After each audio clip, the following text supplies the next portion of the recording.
Hello everybody, welcome back to my channel where I talk about skincare, grooming, and sometimes hair. I never talk about hair, so that sounds like a thing. Make sure you are subscribed. Also, come and follow me on Instagram where I post a lot of stuff you're not going to see here on YouTube. And follow me and my brother and I's joint channel, the Welsh twins.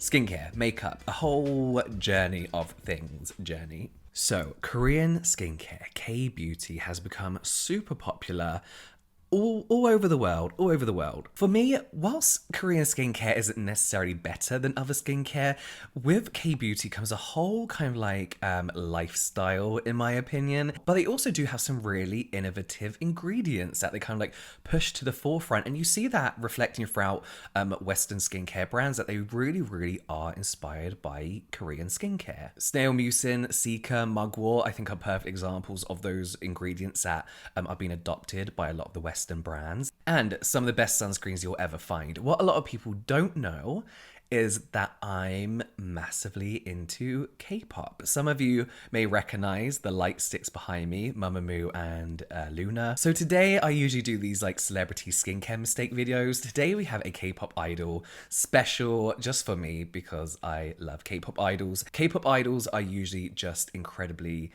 beautiful, stunning. Of course they wear makeup, but they always seem to be quite healthy, if a little overworked. But today we're going to take a look at some K-pop idol skincare routines, see if there's any mistakes, see if we could be inspired by any of them, and generally just look at their ridiculously stunning faces. Let's get into it. Oh, I always forget to move to the side. We're going to start with Tiffany Young from Girls' Generation, SNSD, and of course her own solo career. I believe she's former Girls' Generation now.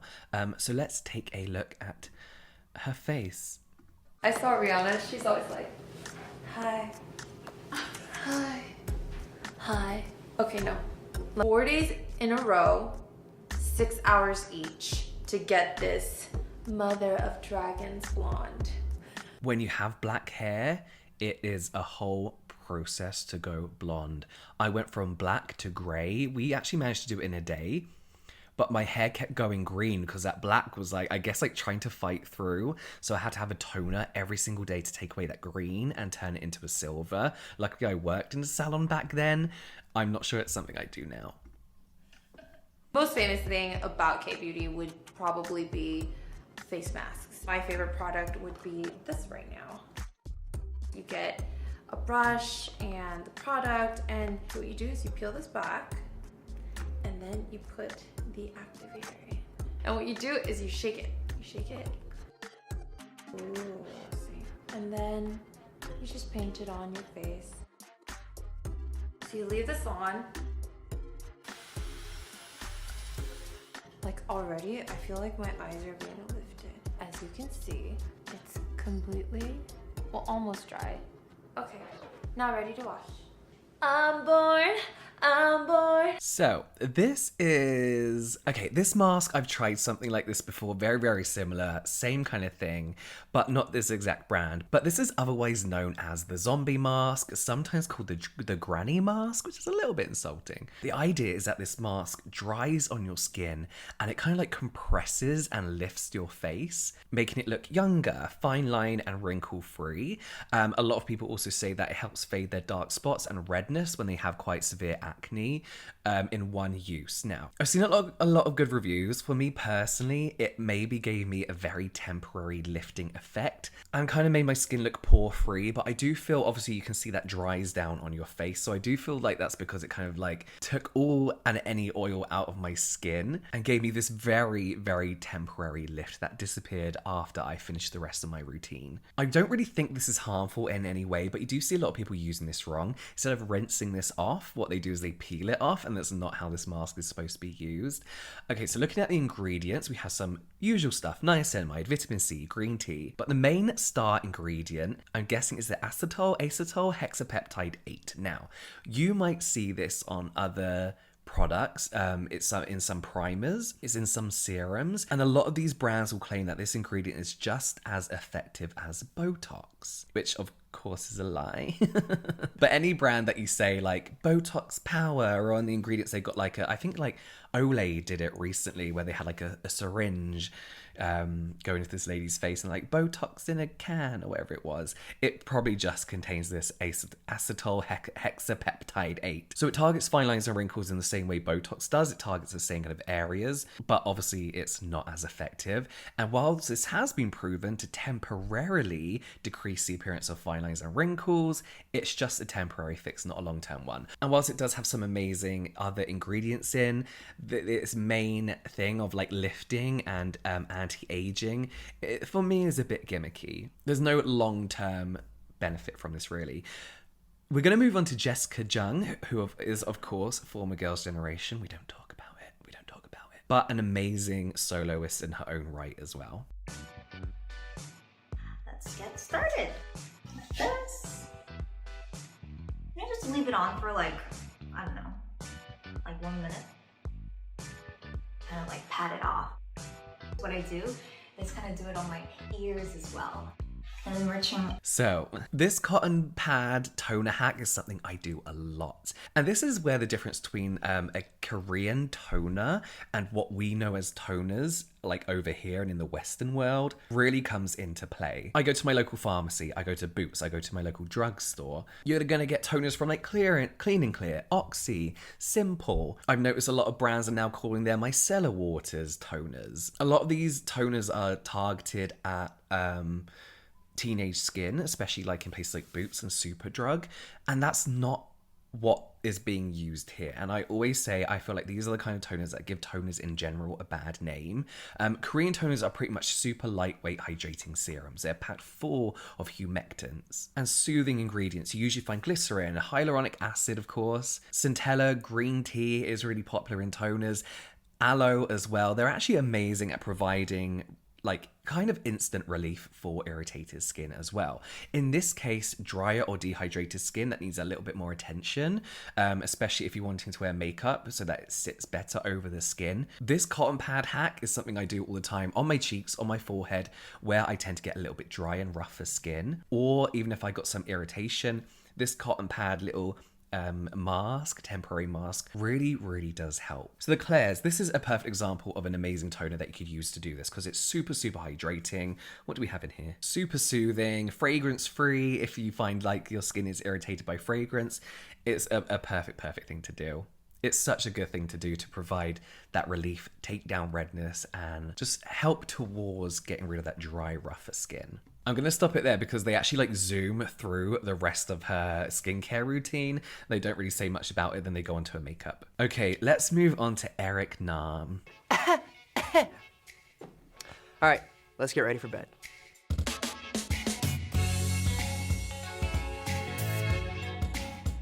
My skin type, I would say it's complicated. I have a very complicated relationship with my skin. It is sensitive, I think, to just changes in water, particularly because I travel so much. In the summer, it's oily, and in the winter... I see this mentioned a lot in the comments, and people actually argue about this, and I know we all know this, but there is such thing as hard and soft water. I saw a huge argument in my comment section about people like, hard water doesn't exist. Like, what do you mean hard water? It does. From London to Hampshire, my skin really struggled with a change in water. I believe one has more limestone in it. Have I made that up? I don't know. There is a difference, and it can affect your skin. Oily, and in the winter, it's very dry. So it's a combination. My skincare routine at night is probably about 8 steps. I know, sounds like a lot. I swear it's not. Just bear with me. We're gonna get through it super quick. So the first step, it's a double cleanse because I'm on camera almost every day or I'm on stage, and so I tend to wear makeup almost every day. And so to get all that off, we do an oil cleanse and then we do a water-based cleanse. As you know, water and oil don't mix, so it's the same thing for your face. You have oil, you have dirt, SPF, whatever that's on your face, you need oil to get it off. And then you gotta use the water to get the water-soluble stuff off. This is kind of true. Modern day surfactants, however, are just as capable at removing oil-based products as a cleansing balm or a cleansing oil. What I will always say is I do prefer a cleansing balm and oil purely for the experience of it. Cleansing balms and oils kind of like you obviously gently massage them away, and it kind of breaks down that sunscreen, even waterproof makeup, a lot easier and a lot more effortlessly than surfactants in a normal kind of cleanser. In my personal experience, I find that with a normal cleanser, you kind of have to apply a little bit more pressure and put a little bit more effort into breaking down those products, especially if you're wearing makeup and waterproof makeup. I still think an oil cleanse is a good way to go, purely so you're not being too rough on your skin. Science, guys. Bill Nye would be so proud, right, Bill? So these are Solve Skincare's coconut oil cleansing pads. And these I've been using for years, and I absolutely love it. So they're great to travel with. They are just so convenient. And people get freaked out because they're like, oh, coconut oil is bad for your face. Well, these have been like made for skincare. So, you know, I think when there was a big coconut oil phase, like everybody tried to put coconut oil in everything. They're like, oh wait, that's probably not the right way to do it. But these have been formulated for skincare. So I've never had a problem with them. Hopefully, if you try them, they're great for you too. Absolutely, I absolutely agree. As much as I dislike coconut oil, I actually loved these products. I think I mentioned them this time last year.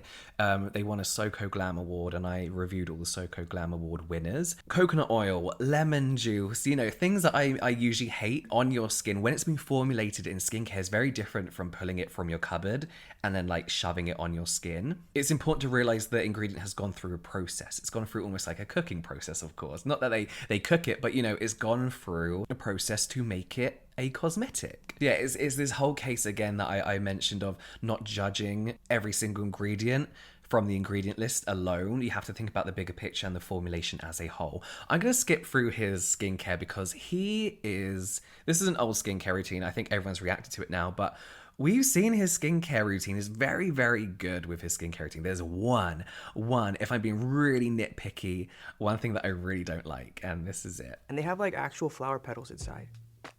So, people like to put it on cotton pads.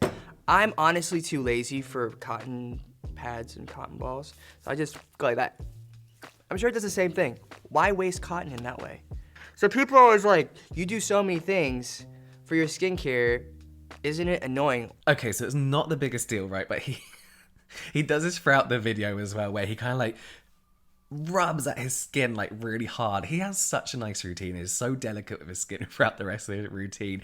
And then he does this crazy kind of like rubbing of his face. My skin's very reactive. If I did that, it will go red for maybe like 20 minutes and it will calm down. Obviously, it doesn't do any damage for him. He has very, very good skin. He knows his routine. The other thing I don't like is that his hair is constantly in his forehead. Not the biggest deal, but you can get a lot of ingredients from hair product, which is usually oil based. It's usually quite oily onto your skin, and that can create breakouts, especially when you have like your hair constantly dripping onto your skin. It's something I used to suffer with a lot, and why I don't have a fringe anymore. I had a fringe like most of my teen years, so I just like to keep my hair out of the way. These little Velcro patches are perfect at doing that. They tend to not ruin your hair. But yeah, that's my one qualm. Okay, next up we have Sunmi, member of Wonder Girls, and then not, then solo, and then a member of Wonder Girls again, and now solo again. I love her. She's stunning. She has one of those faces that's just so intriguing. And if you watch her music videos, she can have like the blankest expression, yet her face is saying so much. I just love her. I just love her. I respect her as an artist a lot. Okay, let's watch her skincare routine. This is for Vogue. She's just going through items in her bag, but she's got her skincare routine on her. 일단 닥터자르트 토너 쓰세요 이거? 저도 이거 지금 제가 이거는 한 거의 5통 쓴 것 같아요. 메이크업을 이제 클렌징 하고 나서 I can't find this toner anywhere. I can't find the toner. I can find the essence. I can find it on Amazon, but I don't quite trust that. So if you know where I can legitimately buy this from, please let me know, because I have no idea. No idea. Here we have kind of like a screenshot of all the products that she uses, and it's just purely hydration. I think that's where Korean skincare became very commercialized in America, especially with the 10-step routine, which is more like a commercial take on Korean skincare. And I feel like that's because American sellers were like, how many steps the skincare routine, Korean skincare routine can we sell? How many hydrating steps can we shove in there? Her routine is all about hydration. I feel like that's where that's like a staple of Korean skincare, and something that like a lot of us didn't really focus on until other brands started to become inspired by K-beauty. Hydration and skin barrier repair, I feel like, are the two focuses of K-beauty that has really drummed into me. Her routine, she's got maybe 5, maybe 6 steps if she double cleanses. She's got a toner here packed with humectants and moisturizing ingredients. Again, I need that, I want that.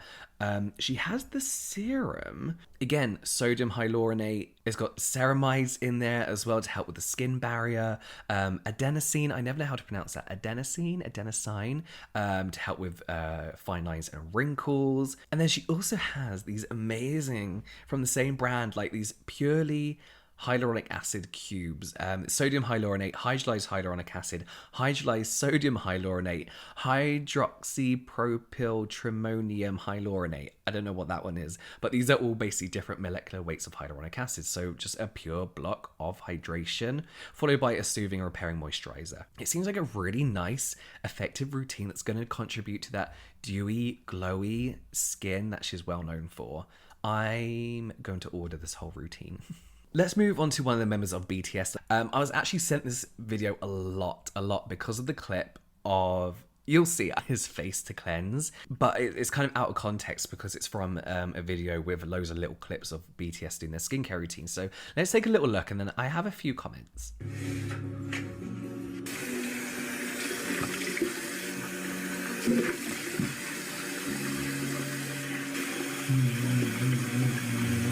원래 거품 내는 게 있거든요. 그래서 제가 못 가져왔어요.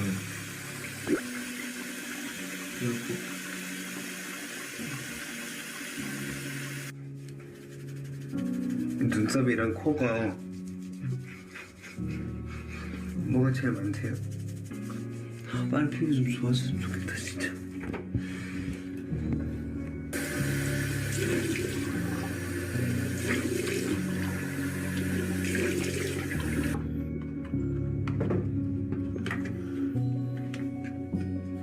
전도 준비를 하러 가보겠습니다.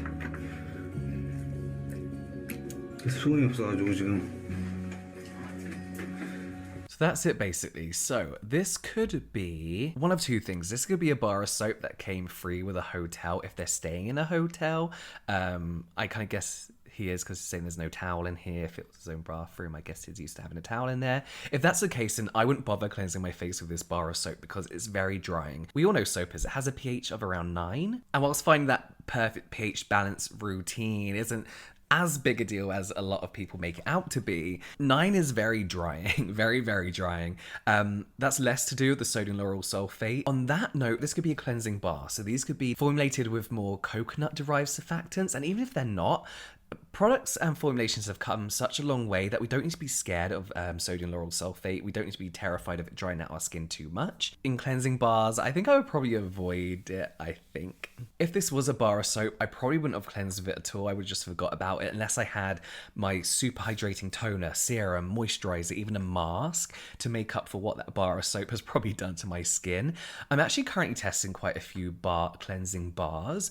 I've been testing them for the best part of 5 months now, because there's a few, and I'll be making a video on it. I don't know if anybody's interested in that, but they're really interesting and I do kind of like them. So there we have it. That was really quick, sorry, but I thought we'd just go through one point for each idol. Again, I love K-beauty. If you're not into K-beauty, it's a whole different world that if you're a skincare hobbyist or enthusiast like myself, I highly recommend you take a deep delve into. Let me know your favorite K-pop group and idol, just so we can talk K-pop, because no one else I know likes it apart from my best friend. So leave that all in the comments down below, but that is it from me now. I will see you next time.